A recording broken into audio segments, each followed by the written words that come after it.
If you care about the power of big tech, you need to hear this. A jury in Los Angeles just made history. Here's what went down.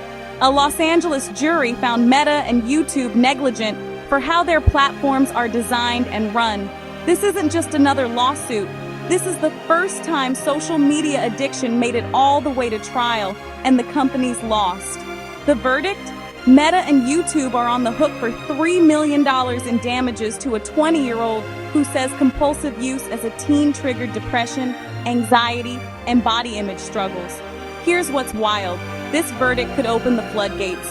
Over 1,600 more cases are waiting in line, with families and schools demanding accountability. The jury said Meta carried 70% of the blame, YouTube 30%, for not warning about the risks baked into their platforms. Tech giants say they'll appeal, but one thing's clear, the rules of the game are changing.